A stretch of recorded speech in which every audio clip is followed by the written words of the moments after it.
yes, now, which is extremely important, and once more underline the Ukrainian side, it is a medium range and sort of beyond also the air defense systems. Is there a risk that the US aid is coming too late to actually help Ukraine, to stop Ukraine losing? First of all, of course, U.S. has been indispensable in supporting Ukraine, absolutely. So this is a transatlantic effort. U.S. and Europe and both sides can do more fastly.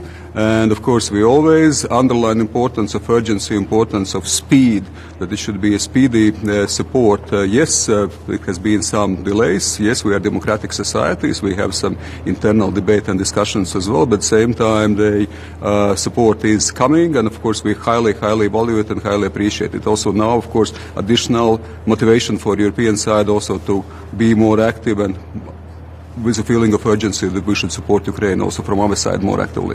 Why does it always need the US to get the European Union more motivated? Well, I think that it's a mutually supportive activity, that of course it has been some time also for US to discuss those things as we already observed it.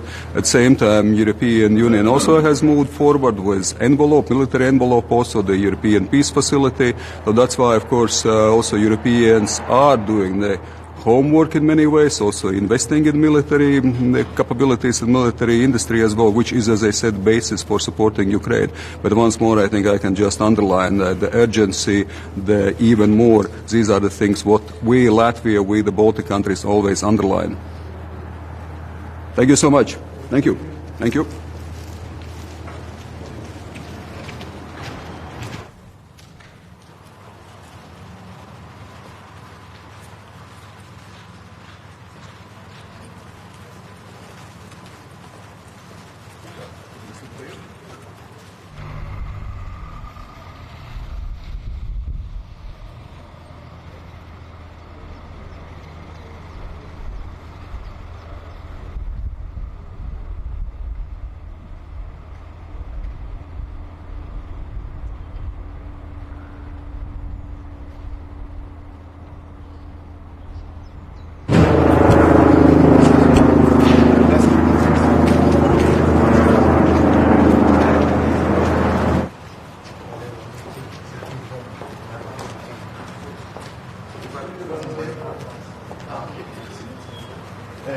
You must go upstairs, up the right one.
Ismail.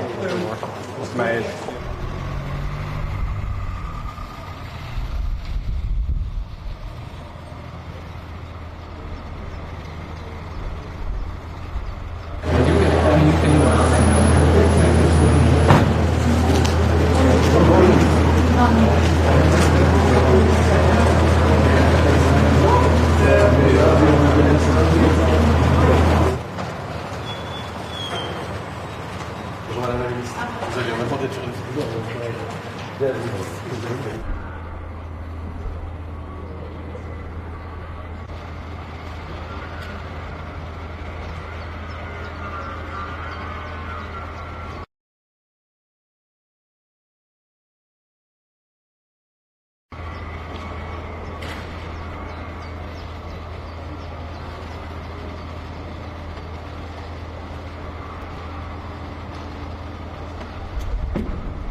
Looking forward to discussing the situation in Ukraine with great urgency with the colleagues, especially how to speed up delivery of ammunition and air defense. What can the Netherlands do more to support Ukraine? We're doing a lot, but I think what we can focus on even more is speeding up the deliveries. So on the Czech initiative, we're part of it, the Estonian initiative, we're part of it, the immediate action initiative of the Germans.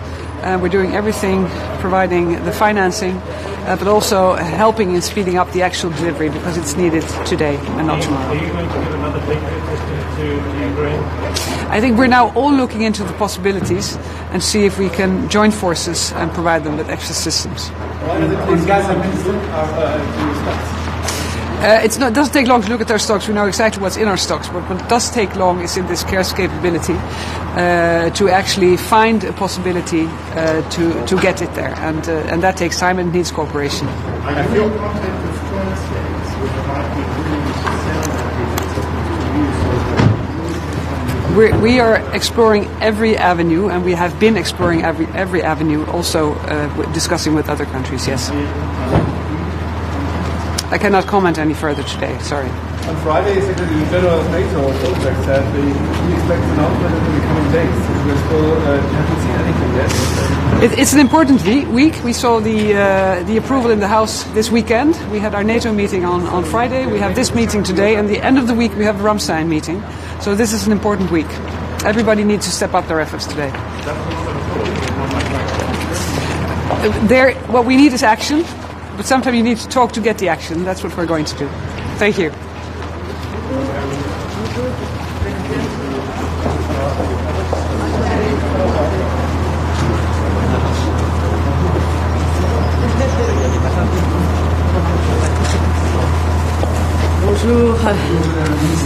Bonjour. C'est un Conseil Affaires étrangères très important aujourd'hui, avec des points chauds du globe à l'agenda, essentiellement l'Ukraine et le Moyen-Orient. On va commencer par l'Ukraine avec ministre de la Défense, ministre des Affaires étrangères.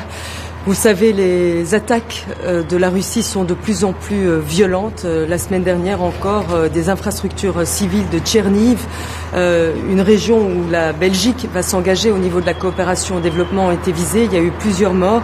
Donc il faut absolument accélérer la livraison d'armes. La Belgique participe déjà à l'initiative tchèque. Nous avons dégagé 200 millions. Nous avons aussi un fonds d'un milliard 700 millions d'euros des avoirs gelés russes, des taxes qu'on a prises sur les bénéfices.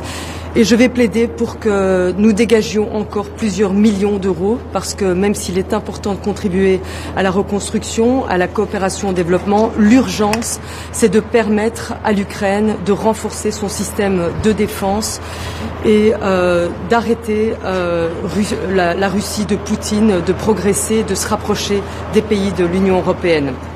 Il en va en fait de nos valeurs, c'est notre devoir moral, mais c'est aussi un devoir que nous avons envers nous-mêmes, envers aussi le peuple ukrainien.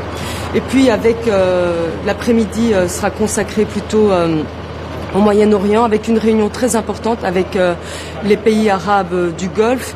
Il est temps que l'Union européenne se profile clairement dans un processus de paix. Nous attendons une conférence préparatoire à la paix. Il est temps que l'Union européenne fasse entendre sa voix dans ce conflit. Nous ne pouvons plus nous limiter à appeler à un cessez-le-feu, à demander la libération des otages, l'accès humanitaire, alors que les morts continuent à tomber tous les jours. Il y a de plus en plus d'incursions aussi au niveau de Rafah. Donc la Belgique plaide pour qu'il y ait un processus qui puisse aider à la reconnaissance de l'État palestinien, qui est une étape cruciale vers la solution à deux États. Nous allons soutenir tout processus. Nous avons répété que nous étions prêts à accueillir toute initiative.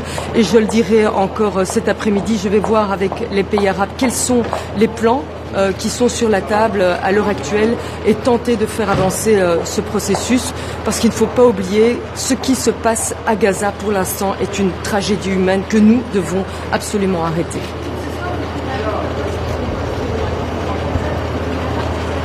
Oui, donc on a On va parler évidemment du Moyen-Orient, du Soudan aussi, mais évidemment la situation à Gaza, la situation de ce conflit qui, on l'a vu ces derniers temps avec les risques d'un débordement régional de plus en plus clair, doivent absolument être réglés. Et je pense que l'Union européenne doit se profiler. Il ne faut pas laisser seulement les États-Unis, même si c'est le principal levier face à Israël, être les seuls acteurs dans ce conflit.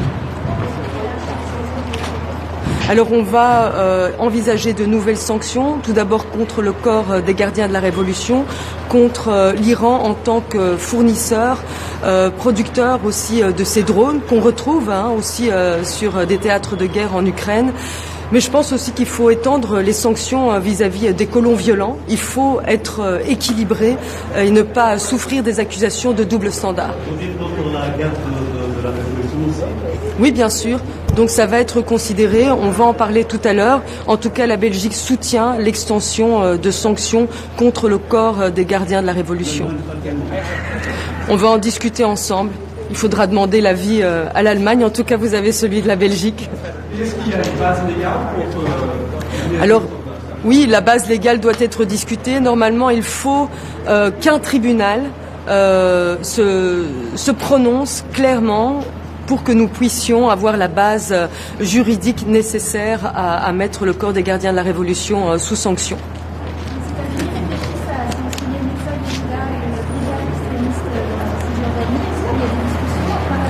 En tout cas, je vais le mettre sur la table. Je pense, comme je viens de le dire, que sanctionner les colons violents ne suffit pas. Il faut aussi sanctionner ceux qui arment et défendent les colons violents. Et donc, il faut toucher l'entièreté du système. Il est impossible de laisser des Palestiniens être déplacés, être chassés de chez eux sans possibilité, en fait, de se défendre. Merci, merci. On doit y aller. Les Américains... Encore une question. Les États-Unis envisagent de prendre des sanctions contre une unité de l'armée israélienne, solidaire constituée, une unité qui est connue pour sa violence et son soutien au mouvement extrémiste. Est-ce que cette perspective serait un jour possible aussi? Je pense que si nous ne voulons pas subir les accusations de double standard, nous devons aussi envisager des sanctions contre ceux qui participent finalement à la violence en Cisjordanie et qui chassent des Palestiniens de chez eux sans qu'ils puissent avoir un quelconque recours. Sur les gardiens de la Révolution, est-ce que vous êtes près d'un consensus ou pas encore? Non, il faut d'abord renforcer la base légale. Il faut qu'un tribunal s'empare de cette question et il faut une décision juridique qui date de moins de 5 ans. Elle est absente pour l'instant et donc nous allons parler de la possibilité d'avoir des bases légales pour condamner le corps des gardiens de la Révolution. Merci. Je vous remercie.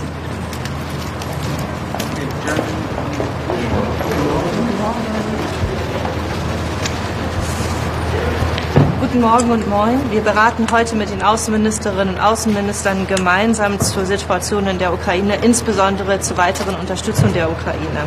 Die Lage dort in dem Land spitzt sich zu und es fehlt der Ukraine an allen Ecken und Enden.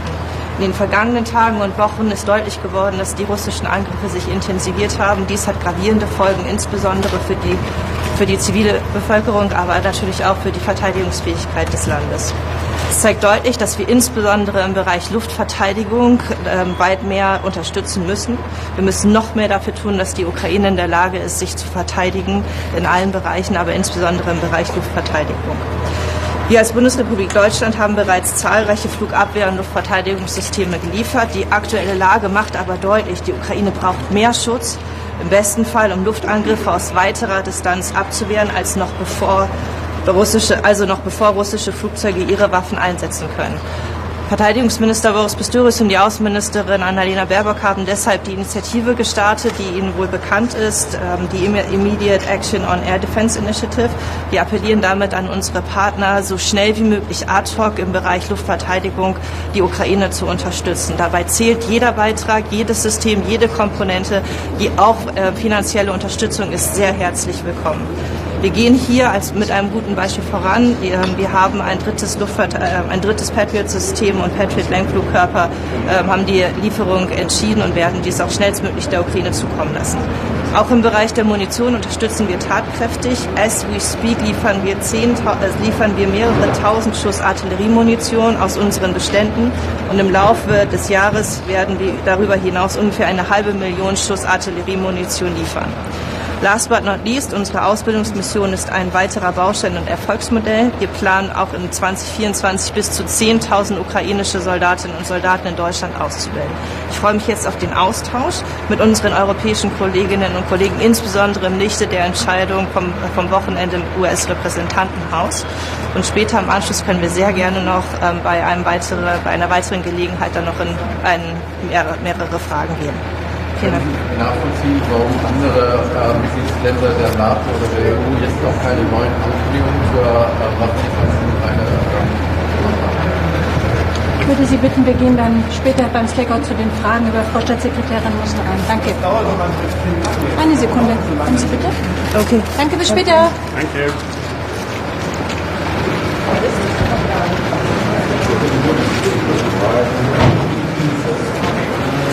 Geht die EU jetzt auf volle Konfrontation mit dem Iran durch den neuen Sanktionsbeschluss?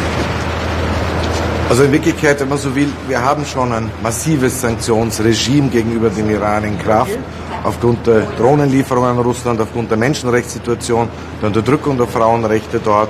Und ich trete dafür ein, dass wir dieses Regime, das wir haben, was Drohnen betrifft, sachlich und geografisch ausweiten. Also nicht nur bei Lieferung gegenüber Russland, sondern auch an die Proxys und auch ballistische Raketen und anderes da aufnehmen sollte. Und ich erwarte mir heute dazu eine politische Einigung. Soll die iranischen Revolutionsgarden auf die Terroristen zu? Ich stehe dem offen gegenüber. Wir hatten ja bisher eine juristische Hürde, dass in einem Gericht eines Mitgliedstaats hier ein Schritt gesetzt werden muss, um die Revolutionsgarden als Terrororganisation einzustufen. Das ist jetzt scheinbar in Deutschland geschehen.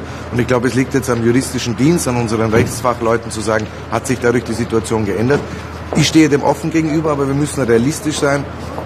Das ist in Wirklichkeit etwas, das ein symbolischer Akt ist, weil in Wirklichkeit haben wir die Revolutionsgarden de facto schon unter Sanktionen. Wir haben sie nur noch nicht zur Terrororganisation erklärt. Aber ich glaube, wenn der Schritt möglich ist, dann sollten wir ihn auch überlegen. Was bedeutet das dann für die Wiener Atomverhandlungen? Sind die endgültig tot? Also die Revolutionsgarden waren nie Teil der Verhandlungen in Wien zum Atomabkommen. Ich befürchte, dass wir derzeit eine Situation haben, dass der Iran de facto nicht einmal die Untersuchungen und die Inspektionen der Internationalen Atomenergiebehörde zulässt. Das wäre eigentlich in Wirklichkeit der nächste Schritt. Was die Atomambitionen des Iran betrifft, ist momentan die Situation im Iran wie eine Blackbox. Wir sehen eigentlich international nicht wirklich mehr, was dort geschehen ist, was dort an Anreicherungen vorläuft, was mit den Zentrifugen ist. Und ich glaube, das wäre ein allererster, absolut unerlässlicher Schritt, um hier ein zumindest Basisvertrauen wieder aufzubauen. Ohne Information kein Vertrauen. Ist Wien noch im Spiel als möglicher Verhandlungsstandort? Ich glaube, ich war selber jemand, der sowohl die amerikanische Seite als die iranische jedes Mal getroffen hat, die Chefverhandler bei den Versuchen, die sehr ernsthaft geführt wurden, von vor 2 Jahren das Abkommen wieder in Gang zu bringen. Und selbstverständlich steht Wien für diese Gespräche und auch andere zur Verfügung. Die Ukraine bekommt neue Unterstützung jetzt aus den USA. Welche Unterstützung kann der Österreich noch bieten? Nun, wir haben unsere Politik eine sehr klare verfolgt in den letzten Monaten oder letzten 2 Jahren. Wir helfen humanitär. Sogar überproportional, wenn man die Größe Österreichs in Rechnung zieht. Und wir werden auch weiterhin den Ukrainerinnen und Ukrainern humanitär zur Verfügung stehen und zur Seite stehen. Was wir nicht machen werden, nicht gemacht haben und auch in Zukunft zu handhaben werden, ist Kriegsmaterial zu liefern. Weil sie auf militärischen Nachschub warten, wäre das jetzt auch nochmal humanitäre Hilfe. Wir werden auf jeden Fall entsprechende Schritte setzen. Wir haben auch in diesem Budget, wir haben einen eigenen Fonds in Österreich, der Auslandskatastrophenfonds. Da ist eine gewisse Summe auch für die Ukraine vorgesehen. Das werden wir selbstverständlich zur Verfügung stellen. Es gibt auch private Initiativen und ich bin immer sehr beeindruckt, wie sehr die Österreicherinnen und Österreicher hier solidarisch an der Seite des ukrainischen Volkes stehen und Hilfeleistungen erbringen. Danke sehr.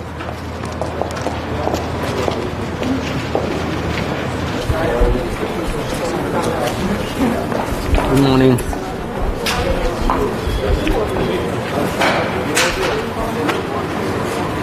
Well, today we have, as always, Ukraine and Middle East.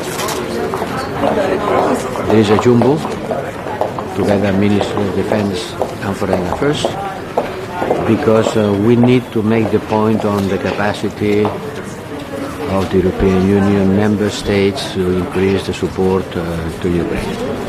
We know that we have been giving a lot of warnings, letters, asking them to see what we can do.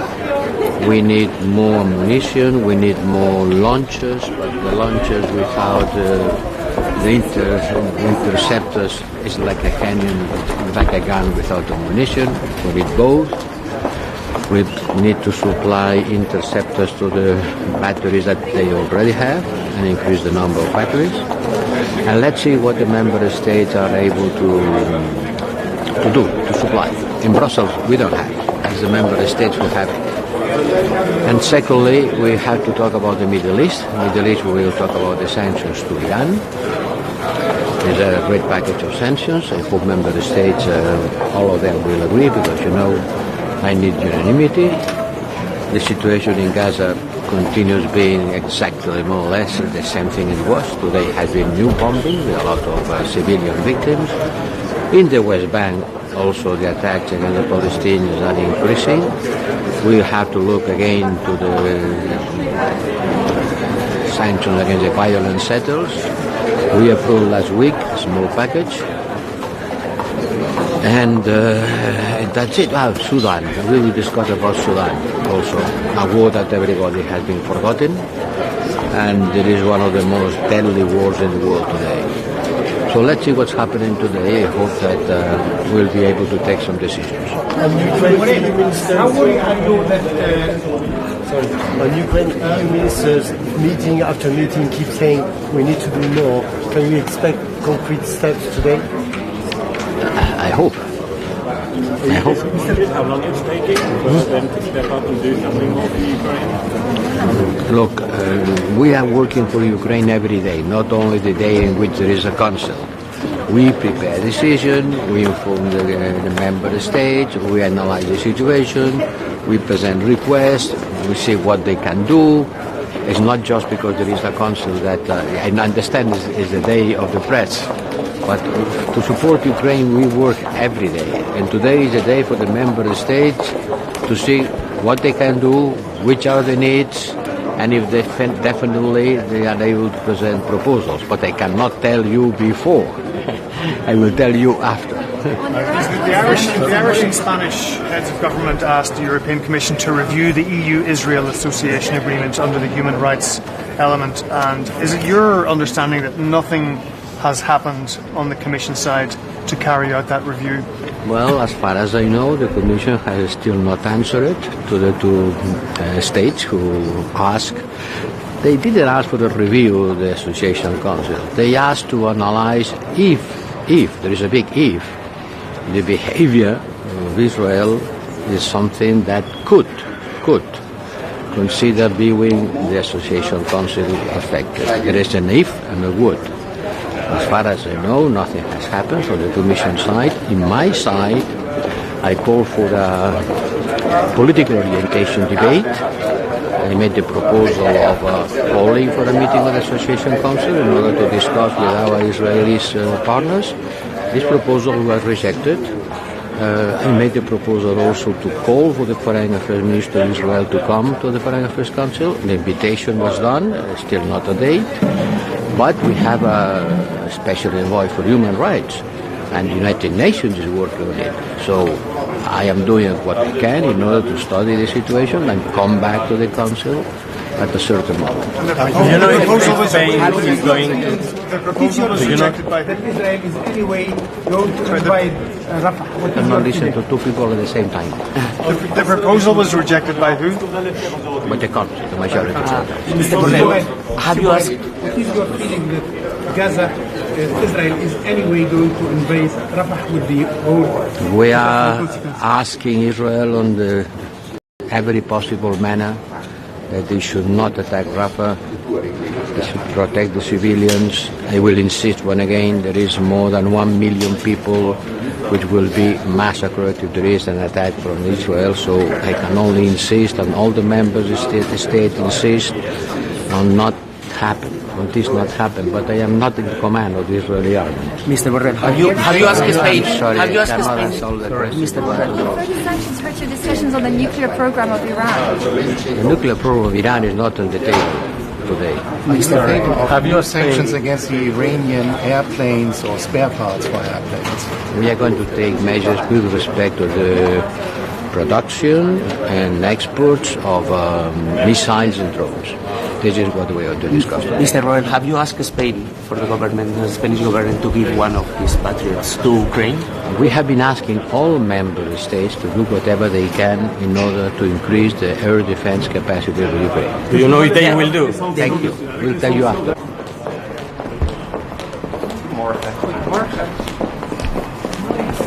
Morning. Vandaag Oekraïne uiteraard op het programma. Afgelopen weekend belangrijk nieuws uit de Verenigde Staten. Speelde Europa daar nog een rol bij? We hebben een week van veel overleg gezien. Nou, de afgelopen periode is niet alleen vanuit mijn kant, maar natuurlijk ook de minister-president op alle mogelijke manieren als we Amerikaanse vertegenwoordigers spraken om toch aan te dringen ook om deze stap te zetten. Maar goed, iedereen heeft dat gedaan. Dus laten we dat niet groter maken dan het is. Wat betekent het voor Oekraïne en verwacht u dat dit ook meer zal losmaken in Europa? Want het was toch een beetje, heel veel leuren, zeg maar. De afgelopen periode heeft men het echt gezien dat Europa voorliep op Amerika als het gaat om de steun aan Oekraïne. Dat Amerika deze stap nu heeft gezet is mega belangrijk. Dat maakt echt een groot verschil uit voor de kracht en ook het voortzettingsvermogen van Oekraïne op het gevechtsveld in een periode die cruciaal is. Cruciaal omdat dit natuurlijk ook de periode is dat men weer voluit kan vechten omdat de weersomstandigheden verbeteren. Was het ook gewoon dat zonder deze Amerikaanse steun het er echt heel slecht uit had gezien voor Oekraïne? Nou, dat wil ik niet direct die conclusie trekken, want we hebben afgelopen periode ook gezien met Duitsland die extra stappen heeft gezet, Nederland weer stappen heeft gezet om het in ieder geval voor nu zo goed mogelijk te steunen. Maar het is wel cruciaal en het is mega belangrijk. En ook nu moeten we ervoor zorgen dat heel snel luchtverdediging is, heel snel munitie er is. Daar heeft men nu behoefte aan. Nog even terug ook naar vrijdag. De Europese Unie heeft sancties aangenomen tegen extremistische kolonisten. In uw reactie sprak u over een eerste stap. Verwacht u nog meer? Het is in ieder geval heel goed dat we als Europese Unie hierin zijn geslaagd. Nederland heeft hier zich een langere periode al voor ingezet. En we hebben uiteindelijk met andere landen het voor elkaar gekregen om van alle landen steun te krijgen. Het is nu een sanctielijst met 4 extreme kolonisten en 2 entiteiten, organisaties. Dat is een eerste stap. Het lijkt mij heel goed, omdat kolonistengeweld nu echt wijdverbreid is, om heel scherp te kijken welke andere personen op die lijst gezet kunnen worden, zodat men niet langer eigendom van de Palestijnen ontvreemdt en hen van hun eigen eigendommen wegjaagt. Er ligt een wens van de Tweede Kamer om dat minstens gelijk te trekken met de Verenigde Staten en het Verenigd Koninkrijk. Die doen al meer. Is dat realistisch ook, met het krachtenveld wat hier is? Want dit heeft ook een behoorlijk taaie discussie opgeleverd. Ja, het is allereerst natuurlijk mooi dat de Tweede Kamer en het kabinet hier gezamenlijk aan werken. Het verschil is wel met de Verenigde Staten en het Verenigd Koninkrijk is dat ik 27 landen op één rij moet krijgen. Dat is soms een uitdaging binnen de Europese Unie, maar ik zal het niet nalaten om extra stappen te zetten. U denkt ook dat dat nodig is als signaal? Ja, want je ziet sinds 7 oktober dat er een enorme toename van geweld is. Zelfs met de dood van mensen tot gevolg. En als je een twee-staten-oplossing wil hebben, moet er uiteindelijk ook nog wel land voor de Palestijnen zijn, waarbij ze überhaupt kunnen wonen en werken. En op het moment dat de extreme kolonisten nu in zo'n tempo bezig zijn om mensen uit hun dorpen te verjagen, dan wordt dat uiteindelijk straks wel heel moeilijk. Ik wil, als u het goed vindt, bij de uitloop uitgebreider op Iran in. Maar verwacht u dat het vandaag rondkomt, in ieder geval met die sancties? Ik heb daar goede hoop op. Nederland is al veel eerder dan de verschrikkelijke en ook ongekende aanval van Iran begonnen. Met een push, hoe zou ik dat zeggen, met een druk opvoeren op de andere Europese landen om het sanctieregime te verbreden, ook met ballistische raketten. Ik heb daar goede hoop op dat we vandaag daar een belangrijke stap in kunnen zetten, waarbij het ook, wat mij betreft, de defensieindustrie zelf moet raken. En speelt daar ook nog de productieketen zeg maar een rol bij? Want eerder was er ook een constatering dat er onderdelen uit de Europese Unie soms werden gebruikt voor die wapens. Nee, ik ben er in ieder geval voor om het zo breed mogelijk te trekken. De afgelopen maanden heeft Iran al laten zien dat ze met hun ballistische raketten veel andere ook proxies steunen. Dus alles wat we kunnen voor doen dat deze productie van ballistische raketten, maar ook van drones beperkt kunnen worden en gestopt kunnen worden, dat is essentieel. Dat is niet alleen zo voor het Midden-Oosten, maar dat is ook van belang voor Rusland. Aren't you afraid that the US package which has been passed on Saturday would be too late for Ukraine now, that we should do something more? No, I think it's really important that the US made this decision last weekend, and that it's vital for the battle which Ukrainians are now fighting. And we do everything we can, and we have to do everything we can as not only as European Union but also as United States and other partners to give all the munition and to give all the air defense which is necessary to support them. So we have to be on time. We don't have another choice, so this is an important step that's been taken by the US. Precisely, the Netherlands has Patriot missiles, so what prevents your country to give more Patriots to Ukraine? We're looking at every kind of possibility at the moment how we can support Ukraine on air defense. Our Minister of Defense has made public last Friday that we support the German initiative with 180 million. That we ourselves as the Netherlands are now buying 60 million on counter drones, and we are increasing our support. And we are not only looking at other countries to buy them, we are looking again if we can deplete our store of our what we still have, but that will be difficult. And we are supporting other initiatives like the Czech initiative, but also the Estonia initiative. Thank you.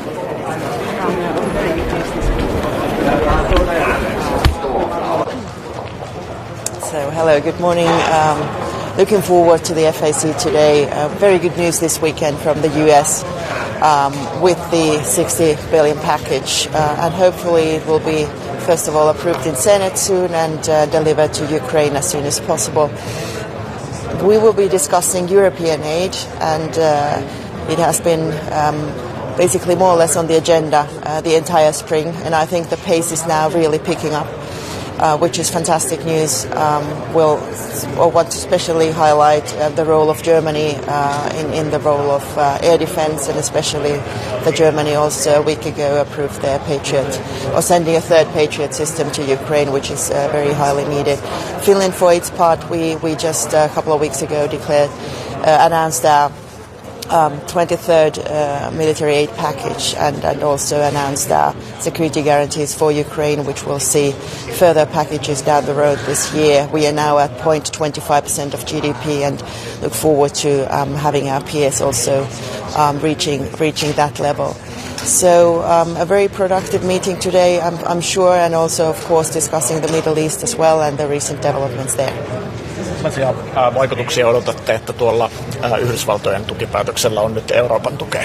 No, kyllä mä uskon, että sillä on semmoinen positiivinen vaikutus, niin kuin sillä on tietenkin koko taistelutilanteeseen, mutta myös siihen, että kyse on vaan nyt poliittisesta tahdosta. Ja meillä Euroopassa niin tahtoa on, ja nyt pitää saada vielä nopeastikin tuloksia aikaiseksi.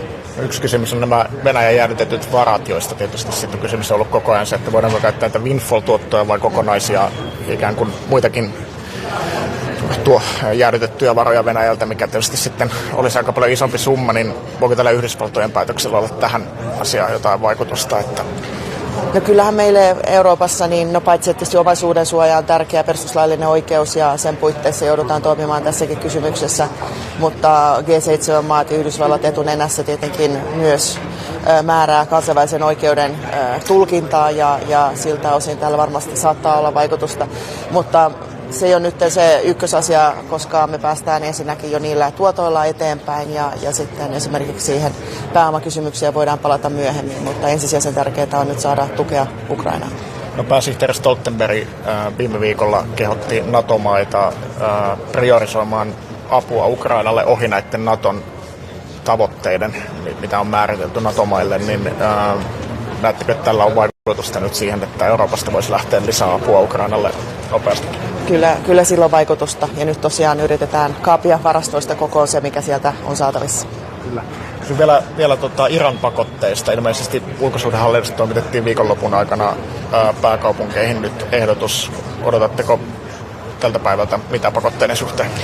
Uskon, että päästään tästä hyvin eteenpäin. Meillä oli viime tiistaina jo ylimääräinen ulkoasianneuvoston kokous tämän Lähi-idän eskaloituneen tilanteen johdosta ja silloin tästä jo alustavasti keskusteltiin ja kyllä se aika laajaa tukea sai, niin veikkaan, että tänään päästään eteenpäin.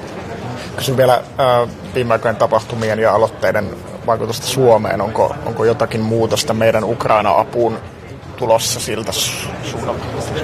Ei ole tulossa mitään varsinaista muutosta, että Suomi on jatkuvasti toimittanut sen mukaan, kun toisaalta mikä Ukrainan tarve on ollut ja mikä meillä on ollut mahdollisuus toimittaa.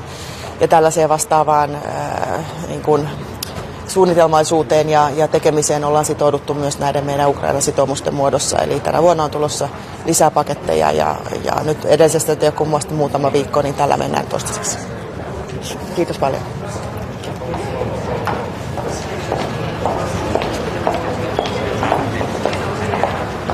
I will make a statement in Greek and then I will sum up in English. Συνέρχεται σήμερα το Συμβούλιο Εξωτερικών Υποθέσεων σε μια πραγματικά οδυνηρή συγκυρία για την Ιφίλιο. Με την κρίση στη Μέση Ανατολή, στην Ουκρανία, στην υποσαχάρια Αφρική, κρίσεις οι οποίες έχουν δύο βασικά χαρακτηριστικά. Διαρκώς επιδεινώνουν τον ανθρωπιστικό χαρακτήρα των κρίσεων αυτών και από την άλλη πλευρά διαρκώς διαμορφώνουν συνθήκες κινδύνου για την εξάπλωσή τους και την επέκταση σε πεδία και χώρες ανά την Ιφίλιο. Η Ευρώπη βρίσκεται μπροστά σε ένα σημαντικό σταυροδρόμι. Ήδη έχει κάνει πολλά, θα επιλέξει είτε να βρίσκεται στην αιχμή των εξελίξεων με περισσότερο ενεργή παρουσία ή θα παραμείνει στην κατάσταση αυτή. Στο πλαίσιο ακριβώς των ειρηνευτικών προσπαθειών που γίνονται, αμέσως μετά το Συμβούλιο θα ταξιδέψω στις χώρες του κόρπου, στο Κατάρ και στο Κουβέιτ, ώστε να προσπαθήσουμε από κοινού όλοι να μπορέσουμε να διαμορφώσουμε ένα πλαίσιο ειρήνευσης στην πολύπαθη περιοχή της Μέσης Ανατολής και να σταματεί μια ανθρωπιστική καταστροφή η οποία συντελείται. The Foreign Affairs Council will convene under very adverse and painful conditions. There are multiple crises around the world with Ukraine, with Middle East, with Sub-Saharan Africa, and they also have a common feature. Huge humanitarian crisis, developing, expanding humanitarian crisis, and on the other hand, the possibility of a spillover effect that will affect millions of people. The European Union, the foreign ministers, will be in a situation of a fork in a road.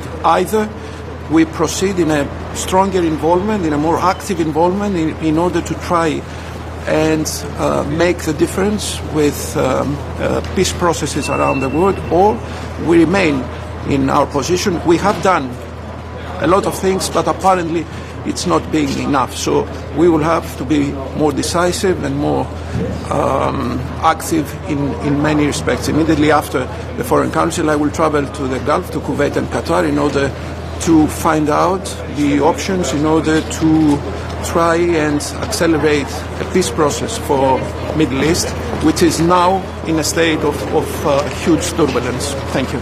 One question, Mr.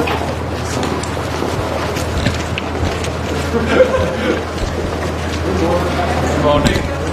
So here we are, FAC. We need to continue to strengthen Europe against Russian imperialism. Today is another milestone in it. I will be lobbying for the Czech measure to remove the asymmetry in behavior towards Russian diplomats, which they can freely move across the Schengen, which is after 2 and 3 months of Russian war against Europe, I think questionable. So that's my goal today, and of course we will discuss all the other important affairs as well as Iran, Middle East, etc. Any questions? There has been the Czech initiative. Yes. There has been now last week the call from NATO to provide more air assistance to Ukraine. Yeah. And still we haven't heard any news from our European NATO allies what they could do more. Are you somehow disappointed by that? I would not call it that way. You know, please understand, we have to do everything which is in our imagination to stop Russian imperialism. Czech initiative was able to secure 500,000 rounds of ammunition, shells for guns. Now we are working with other partners on that, and thank everyone for this contribution. It is necessary to have a similar coalition in terms of air defense. I welcome German move on that. So we need to secure European sky, so Russia is not able to destroy energy infrastructure and other critical objects. We saw in the last month quite a lot of damage, but I believe that together as a West, as a Western civilization, we can achieve that. Always you can do more, always we can do more, and we need to look for practical solutions. So I don't have any specific answer for that question, but it's important, definitely. Do enough countries contribute to the Czech initiative in your There is a lot of countries which contributed quite a lot. I can imagine that there is a place for more. We know that more can be procured, so definitely I'm calling for every country to join this and put resources into our initiative. Are you thinking about something? No. We are not telling any names. We are not telling who is providing ammunition. We are not telling who is the sponsor of that project. Unless the country itself reveals that information. So this is for a very practical reason, not public information. Now that USA to Ukraine has passed its first steps in Congress, do you see the risk that European allies might get more relaxed about the urgency of military supplies? So I welcome the decision of US Congress. I hope that the US Senate and President will pass this bill as smooth as possible. That's what they say. So it is a major message from the USA that there will be a significant support for Ukraine. I hope it will bring a change to battlefield. It's a strong message to Putin and to everyone involved in the war against Ukraine. And Europe showed that it's able to find a way how to help Ukraine, for example, through our Czech ammunition initiative, but we need to do it together. And I think there are not good numbers, but it's 50 the number of resources which we do put into help to Ukraine, which I think it's fair. And I say again, it's very hard to work with exact number in the current situation. So how many? How many EU member states have so far contributed to the Czech? I don't have an exact figure, and we don't. But is it almost half or? I don't have an exact figure. So thank you very much. Okay, thank you. Goodbye. There you go. So good morning to everyone. Today we will discuss with the defense ministers on strengthening our further military and security efforts to Ukraine. We will also welcome the adoption of the military aid package to Ukraine in the US Congress. This important decision comes at a crucial moment for Ukraine. We are all very concerned about the regional escalation in the Middle East. Our focus is now on calming tensions there. Also, the current supply chain crisis may be just a preview for much bigger challenges to come. Croatia also called for including the discussion on Sudan on today's agenda. So we see that European Union should contribute to the efforts to end the war in that country, bearing in mind its destructiveness, immense suffering of civilians, of the civilian population, of course, and negative implication on the regional stability in the wider region.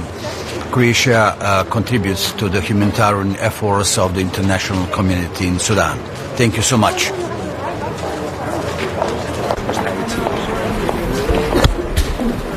Buenos días. En este Consejo de Asuntos Exteriores tendremos que volver a tratar, desgraciadamente, las dos grandes crisis mundiales que en estos momentos nos afectan directamente: la agresión rusa a Ucrania y la catástrofe humanitaria y la enorme tensión que se vive en estos momentos en Oriente Medio y muy especialmente en torno a Gaza. En relación a Ucrania, tendremos un encuentro por videoconferencia tanto con nuestro colega Dmytro Kuleba, el ministro de Asuntos Exteriores, como con el ministro de Defensa ucraniano. Analizaremos la situación sobre el terreno, pero todos la conocemos perfectamente. En estos momentos que son absolutamente cruciales para Ucrania es necesario incrementar nuestro apoyo para todo lo que es defensas antiaéreas. Todos tenemos que estar unidos y por eso damos la bienvenida a la decisión de la Cámara de Representantes de los Estados Unidos de por fin entregar el paquete financiero de ayuda a Ucrania. Todos tenemos que estar unidos en torno a la defensa de la libertad, de la democracia y de la integridad territorial y la soberanía de Ucrania. En relación a Oriente Medio, vamos a analizar la situación de tremenda tensión que se vive en estos momentos. La posición de España es conocida. La expresé el jueves pasado ante el Consejo de Seguridad de Naciones Unidas, donde abogué y estuve a favor de la entrada de Palestina en las Naciones Unidas como un Estado miembro más. Vamos a seguir pidiendo ahora más que nunca un alto el fuego permanente ante el riesgo de que las operaciones militares israelíes se extiendan a Rafah, lo que todavía incrementaría más esa catástrofe humanitaria que se ha cobrado ya 34.000 vidas. Vamos a solicitar que se abran de una vez todos los puntos terrestres para que acceda la ayuda humanitaria. La población civil de Gaza no puede esperar ni un día más a tener acceso a cosas tan básicas como los alimentos, la medicina, el agua potable. Esa ayuda humanitaria, incluida la de España, que se ha triplicado, está esperando. Está en estos momentos en los hangares esperando para llegar allí a donde tiene que llegar, que es a esos niños, niñas, mujeres, hombres de Gaza que tanto la necesitan. Y, por supuesto, también vamos a pedir la liberación inmediata de todos los rehenes. Y expondré un poco las mismas líneas que expuse hoy ante mis colegas europeos, aunque lo saben porque lo he hablado in extenso, de cuál es nuestra posición sobre el reconocimiento del Estado palestino, que es algo absolutamente indispensable si queremos proteger y hacer irreversible aquello en lo que todos estamos de acuerdo, que la solución política a la situación en Oriente Medio pasa por la solución de dos Estados. Si queremos hacer irreversible esa solución de dos Estados, debemos reconocer el Estado palestino para que haya muy pronto, lo antes posible, un Estado palestino realista y viable. Y hacer irreversible la solución de dos Estados significa hacer irreversible la paz definitiva y evitar estas espirales de violencia. También vamos a analizar esa tensión entre Irán e Israel y, desde luego, como llevamos desde el principio, España lleva señalando, y yo como ministro de Asuntos Exteriores, vamos a abogar por hacer todo lo posible para que esa escalada se detenga y para que no haya una extensión regional al conflicto. En estos momentos también, porque las tropas españolas participan muy directamente de la Fuerza de Naciones Unidas de FINUL. El jueves pasado en Nueva York me pude entrevistar tanto con el secretario general de Naciones Unidas como con el secretario general adjunto de Naciones Unidas encargado de las operaciones de mantenimiento de la paz. La posible extensión del conflicto al Líbano es algo que nos preocupa mucho. Es un país ya de por sí muy fragilizado y las dimensiones del conflicto cambiarían completamente con lo que vemos hoy en día, que ya de por sí es extraordinariamente grave.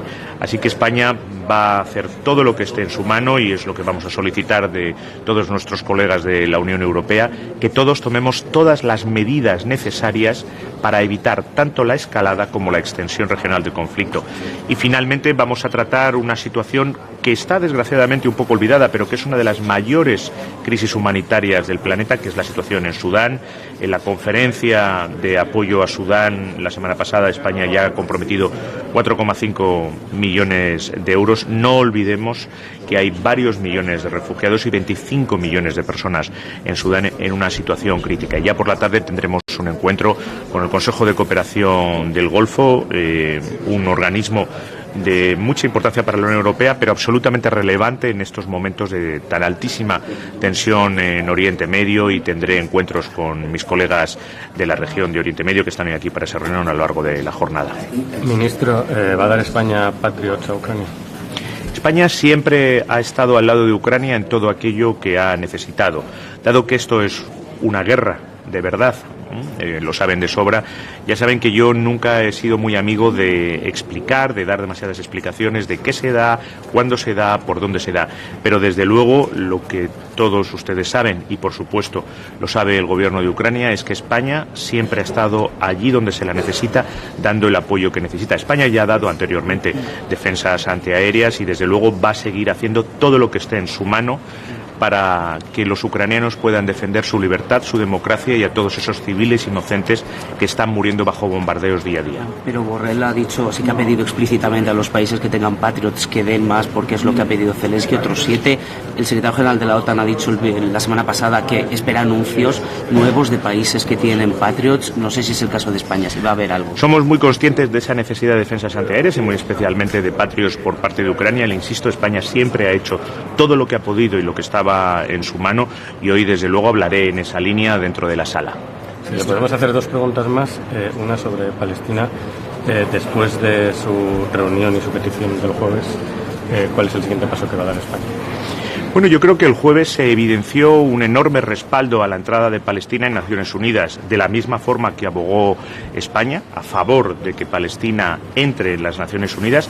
Se pronunciaron 12 de los 15 miembros del Consejo de Seguridad de Naciones Unidas y todos los miembros de la Unión Europea del Consejo de Seguridad de Naciones Unidas. Ha sido un amplísimo respaldo y desde luego lo que España va a hacer, y ya lo ha anunciado el presidente del Gobierno, es ese reconocimiento de manera soberana como Estado miembro, como han hecho ya 139 países del planeta, entre ellos 9 de la Unión Europea. Minister, the Spanish and Irish request to the Commission to have a review of the EU-Israel Association Agreement. What's your understanding of the status of that request?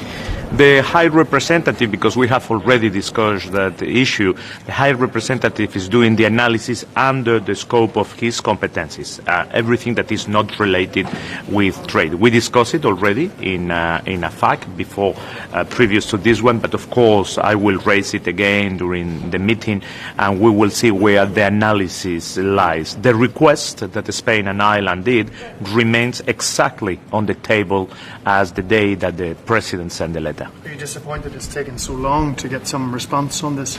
No disappointed. I understand that these are very complex matters and that of course that takes time. What I did, and I will do it again, I put on the table that maybe a good thing would be to invite our colleague from Israel to come and to discuss with us about the situation and give the explanation that we are requesting on the letter, specifically because Israel is a partner and it's one of the possibilities that we have under that agreement. ¿El gobierno respira aliviado por el resultado de las vascas? Desde luego ha sido un extraordinario resultado del Partido Socialista de Euskadi y desde luego felicito a Eneko Andueza como a Imanol Pradales, al Partido Nacionalista Vasco por esa victoria en las elecciones. Augura más estabilidad, un nuevo periodo de estabilidad y de gobierno estable en Euskadi. Los partidos harán sus distintos análisis, pero desde luego ayer fue un buen día para el Partido Socialista de Euskadi y para Euskadi. También más estabilidad para el gobierno central. Bueno, el gobierno central tiene una estabilidad total. Hay un gobierno de coalición progresista sólido, con unos apoyos parlamentarios sólidos y desde luego España sigue avanzando y lo demuestran tanto las cifras económicas como en el ámbito en el que yo soy competente como ministro de Asuntos Exteriores en la credibilidad, la solvencia que nos reconocen todos nuestros socios en el exterior de las posiciones de España, como es el caso de lo que hoy vamos a tratar de Ucrania y de Palestina. Última pregunta. Sí, disculpe, pero no entiendo por qué España no puede dar más Patriot cuando tiene muchos. España va a tomar sus decisiones siempre que estén dentro de su mano para apoyar a Ucrania y hoy vamos a discutir sin duda alguna la mejor forma de apoyar a Ucrania en esa defensa que tiene que hacer de su libertad y su democracia, pero yo creo que no ayudamos a nadie si aireamos en todo momento todos qué es lo que se da, cuándo se da, por dónde entra.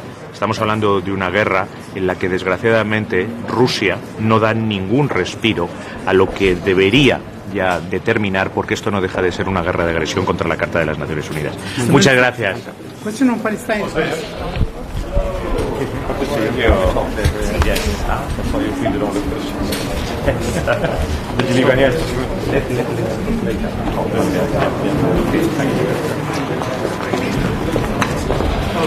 Good morning. First of all, could I say I think the agenda for today's meeting reflects the very troubled state that the world is in. Three major wars, conflicts, which is leaving thousands dead, famine, and massive displacement of people. We'll discuss Sudan. Millions of people are now displaced in Sudan. A shocking situation with many different sponsors of various groups in Sudan aiding and abetting the violence, but it's the civilians of Sudan who are losing their lives. Millions being displaced and thousands being killed.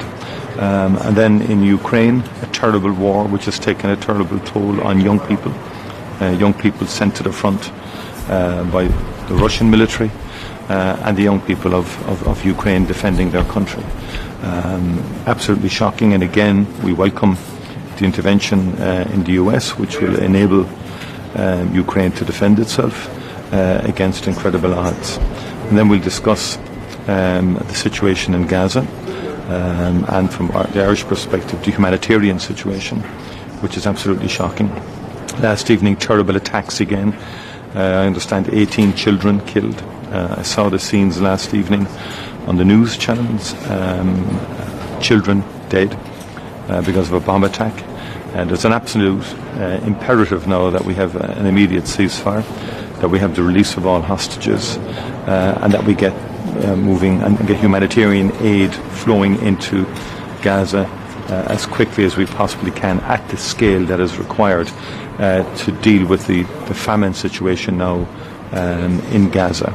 And I intend to visit Jordan and Egypt later this evening and tomorrow and the day after, and to go to Rafah to meet humanitarian organisations to get a first-hand view of the challenges facing the humanitarian organisations in getting badly needed aid into Gaza. And we will work with our colleagues in the region to work on that front, but also on other fronts to try and move the situation further in respect of ultimately getting onto a political solution in terms of the Israeli-Palestinian conflict.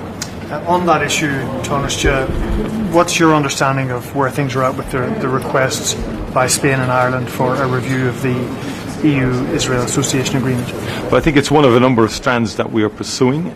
Clearly, we anticipated that there would be a significant pushback or resistance, so we're not satisfied just that it's getting the attention that it requires. It has been discussed at the FAC, it will be discussed, I'll be raising it again today, and essentially we're calling for a review by the Commission of the association agreement, and particularly the degree to which Israel is fulfilling the human rights clauses of that agreement, because what has transpired in Gaza is absolutely unacceptable from a humanitarian point of view.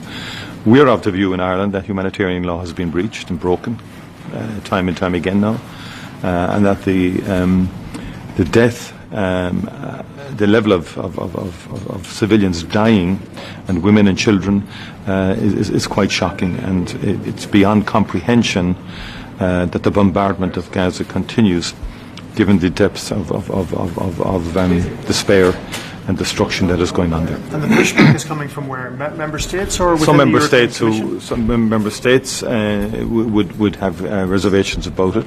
We anticipated that, but also the modus operandi by which a review would take place has yet to be determined.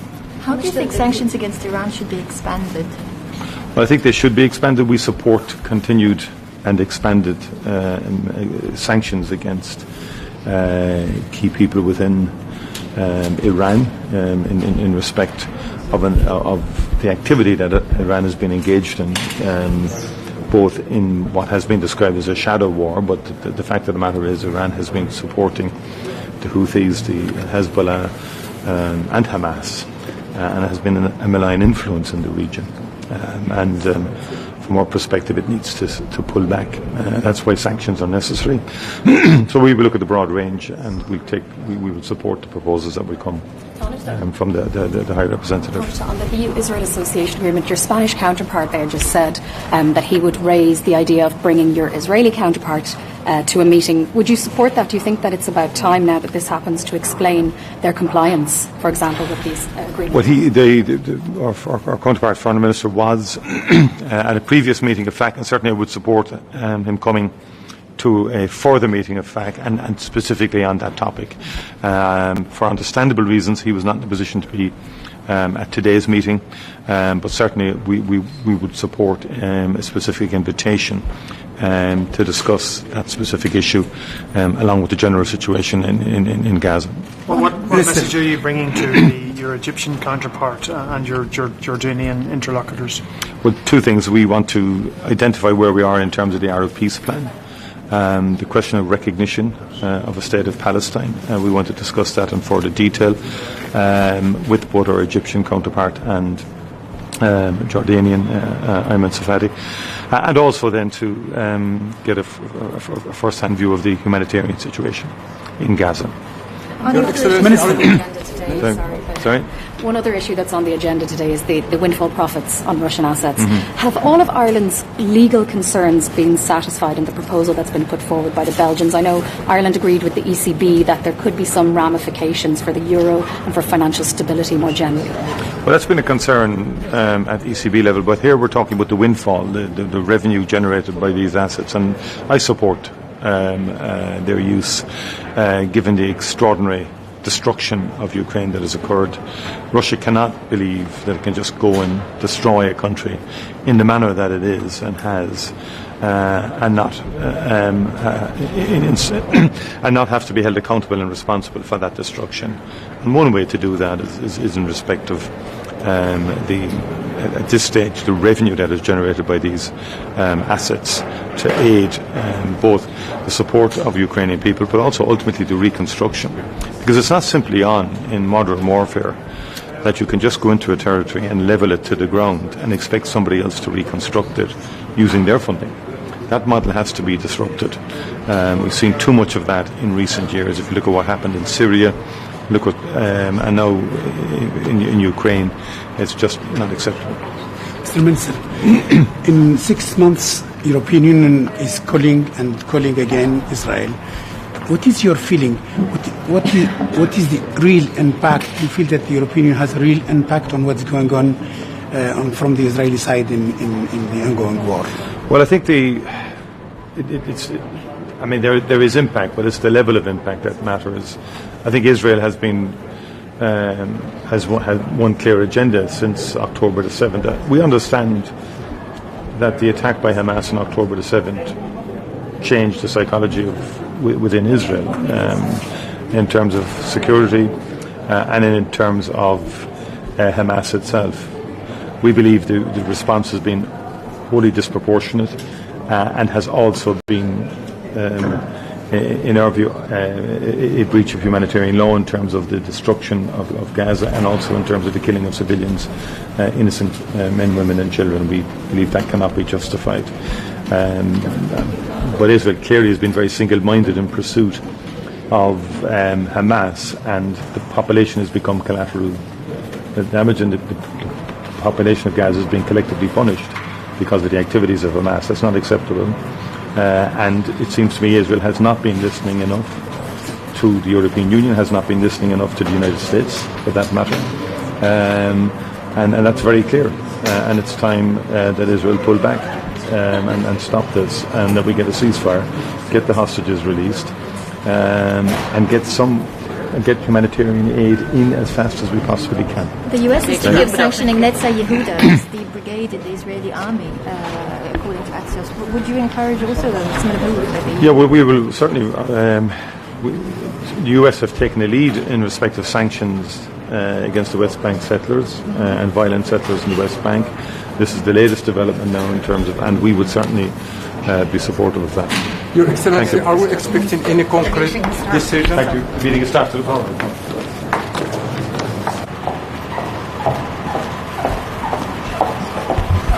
Guten Morgen. Angesichts der Zeit nur kurzes Statement heute. Pardon, also bitte die Tür zu. Geht. Schönen guten Morgen. Nach der wichtigen Abstimmung im US-Kongress haben wir endlich eine Situation erreicht, dass die Herzen der beiden wichtigsten Ukraine-Unterstützer, der Europäer und der Amerikaner, wieder im gleichen Takt schlagen.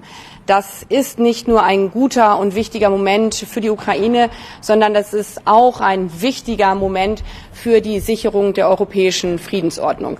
Deswegen werden wir heute hier natürlich auch auf dem EU-Rat der Außenministerin und der Verteidigungsminister intensiv über die Ausweitung unserer Ukraine-Unterstützung beraten, gerade im Bereich der Luftverteidigung. Dafür haben wir von deutscher Seite ja eine Initiative gestartet, ein weiteres Patriot-System zur Verfügung gestellt und appellieren eindringlich, wie auch schon im Rahmen von G7 und vom NATO-Ukraine-Rat, dass jeder noch mal in seine Bestände schaut und sichtet, wie die Luftverteidigungsunterstützung ausgebaut werden kann. Denn jedes weitere Luftverteidigungssystem rettet Menschenleben in der Ukraine. Und daher ist es so zentral, dass wir alle gemeinsam unsere Ressourcen genau in diesem Bereich bündeln. Zweites wichtiges Thema wird hier natürlich die Situation im Nahen Osten sein.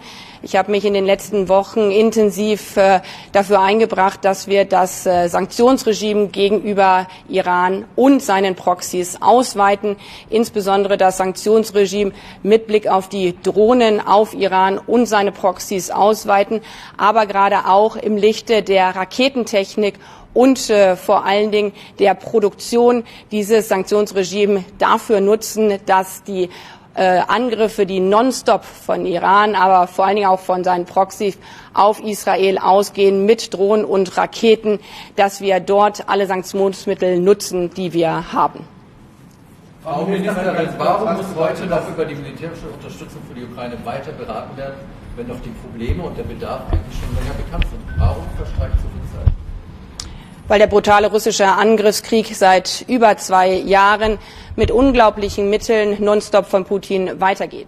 Weil er seine Volkswirtschaft allein auf eine Kriegswirtschaft umgebaut hat, weil er alle Mittel, die er hat, dafür nutzt, nicht nur die Ukraine zu zerstören, sondern damit auch die europäische Friedensordnung anzugreifen. Und daher versuchen wir seit 2 Jahren alles, dass wir die Ukraine unterstützen können mit der brutalen Art und Weise, mit der Putin vorgehen kann, indem er sein ganzes Land dafür in Geiselhaft nimmt, die ganze wirtschaftliche Kraft seines Landes allein für diesen brutalen Angriffskrieg nutzt, stellt uns das vor eine Situation in Europa, wo wir immer gedacht und daran geglaubt haben, dass wir gemeinsam auf unserem Kontinent in Frieden leben können, dass wir eben die Produktion massiv ankurbeln mussten, dass wir aus unseren eigenen Beständen heraus liefern mussten, die weitestgehend erschöpft sind. Und deswegen zerbrechen wir uns, wie gesagt, gerade auch in den letzten Monaten so unermüdlich den Kopf, wie wir vor so einer brutalen Situation, in die niemand gelangen wollte in Europa, weil wir eigentlich alle in Frieden leben wollten, wie wir in so einer Situation die Ukrainer tagtäglich weiter unterstützen können, insbesondere mit Luftverteidigung, weil das perfide Spiels Putin ist, ganz gezielt Zivilbevölkerung, ganz gezielt Städte, ganz gezielt zivile Infrastruktur, die es nun mal zum Leben braucht, anzugreifen. Und genau diese Orte müssen wir besonders schützen. Ganz kurz, was halten Sie vom Wirtschaftswendekonzept der FDP und was bedeutet das für die Koalition? Ist das die Scheidungsurkunde? Wir sind in einer Weltlage, die wir uns, glaube ich, alle vor über 2 Jahren kaum vorstellen könnten. Gerade in so einer Zeit ist es essentiell, nicht nur, dass Europa zusammensteht, sondern dass wir mit unseren wichtigsten Partnern weltweit zusammenstehen, die an eine regelbasierte Ordnung glauben, aber die vor allen Dingen alles dafür tun, dass wir in Frieden leben können. Wir sehen, dass diese turbulente Weltlage gerade auch für Demokratien eine große Herausforderung ist, weil Autokratien ganz gezielt die jetzige so volatile Situation nutzen, um Demokratien zu destabilisieren. Und deswegen braucht es gerade in solchen Momenten, gerade vor der Europawahl, vor allen Dingen Geschlossenheit zwischen Demokratien in Europa und vor allen Dingen allen demokratischen Akteuren in unseren Gesellschaften. Danke. Vielen Dank. Good morning. I'm sure that today we will have a conversation and a lot of happiness about the US decision that has been made. And indeed, at this point, I can say that we dodged a historic bullet. But unfortunately, many more bullets are on the way. And therefore, we can be joyous for a day, but we have to be prepared for the battle that is come tomorrow. And therefore, there can be no calming down, no stopping of assistance, and we have to continue to speak how we're going to assist Ukraine further still.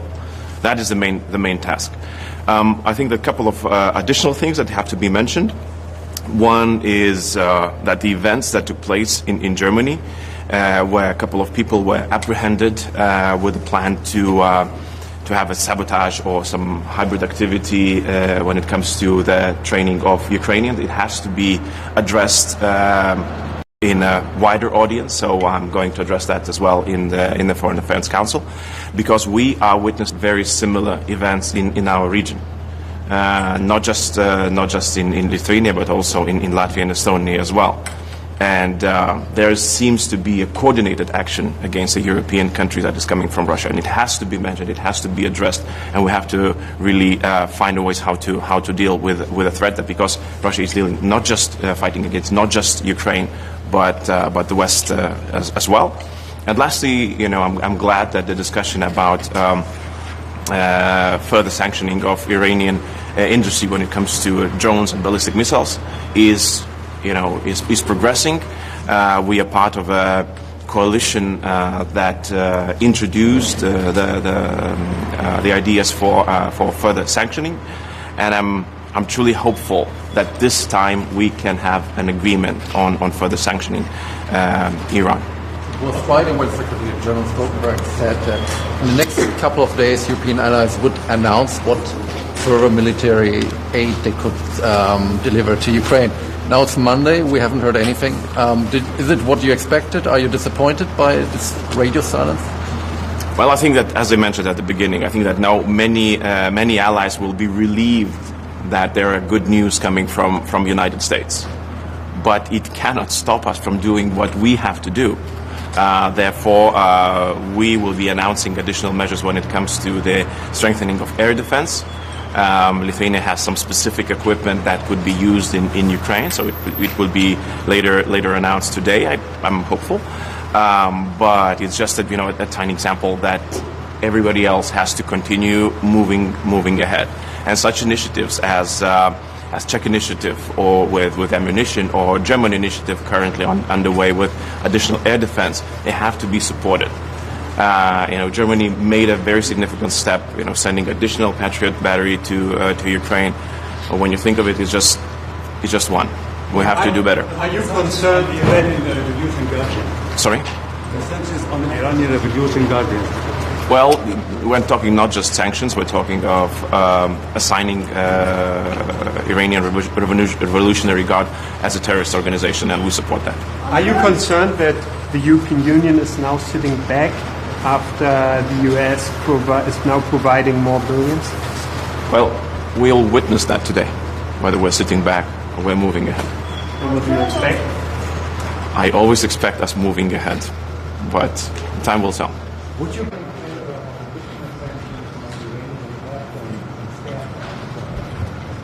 Airplanes, now we're talking just mostly about spare parts for drones that are still not under sanction and ballistic missiles. I mean, I would be in favor of restricting the military industry of a country that is fighting on two fronts. And I have a question, which is at this point is rhetorical. How many fronts does Iran need to open for us to get serious about sanctioning them? I hope that two is, we reach at the limit where we actually can impose serious sanctions that would actually restrict their military industry from fighting in Ukraine and from fighting against Israel. Should the JCPOA be a concern for the European Union when it takes such measures? Well, look, I'm one of those people who don't believe that JCPOA has a future. Do you think the External Action Service believes that too? Well, you better ask them. On missiles, apparently there was an actual transfer to Russia to use in Ukraine. Of missiles? Yeah, Iranian missiles. Well, they were used against Israel. So you would be sanctioning Iran for using missiles against Israel? We would be sanctioning limiting the transfer of components that are used in building the missiles. Okay, thank you.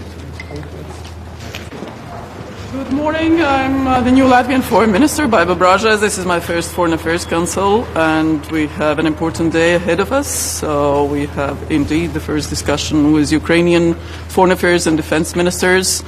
So then followed by the decisions that the EU will take, both to ensure that we supply Ukraine what it needs. It's about our own security.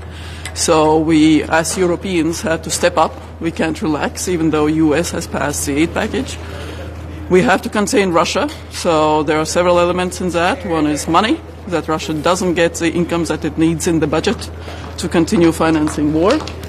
It's parts for the missiles, parts for the equipment, parts for the machinery. But it's also the ability to contain Russia cognitively, to have that unity in Europe, in the world, around the globe, to make sure that Ukraine that is fighting for the UN Charter, that is fighting for all of us, for the principles we stand for as individuals, as countries, are actually implemented. So that is how we see the first part of the discussion, and you know that Latvia has signed the bilateral security treaty with Ukraine. We will provide all the possible aids that we have, including 0.25% of GDP for the military aid, and we provide millions as people, as individuals. We will continue doing that. Second part, of course, the Middle East. We'll have a discussion. We will have a very clear support on our side on further sanctioning Iran's regime for what it has done in the attack, both for the missiles, for the drones, but also further support, humanitarian support to Gaza, further support to Palestinian people, solidarity with Israel. That's as far as Latvia is concerned. And I also look forward, of course, seeing the good colleagues from the Gulf Cooperation Council at the end of the day, and that will be a pleasure for me to meet them in a different capacity. Thank you so much. Minister, are you concerned that now that the US House has passed the package for Ukraine, that some European countries that were considering sending additional aid might not do so? They may step back and say, well, now the US is stepping up, we can keep our patriots, we can keep our defense. Our reading is the opposite, that we have to step up, that it's a crucial time. We all know how difficult the situation is on the ground. If Europe has the ambition to manage conflicts on its continent, this is the time to show that.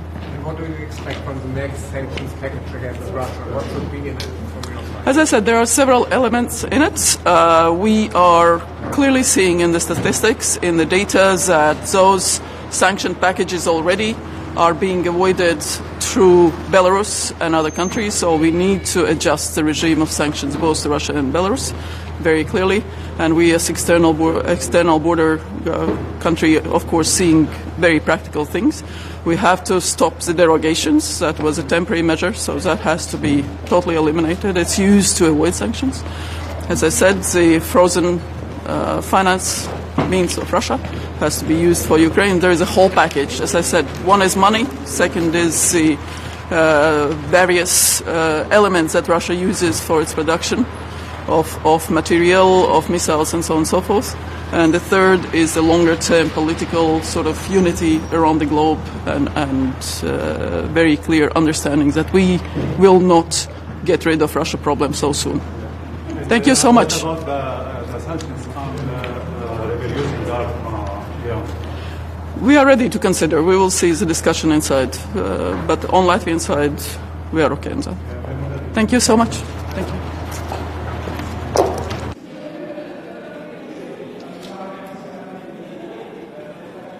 Ça va durer longtemps? 1 minute, 2 minutes?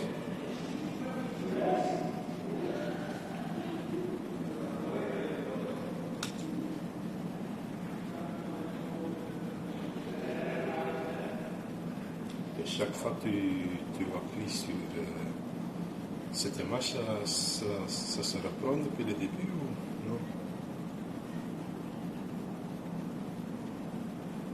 Mais chaque fois que tu choisis cette image, ça commence depuis le début. Non, c'est pas ça. Pas comme ça, non. Avant.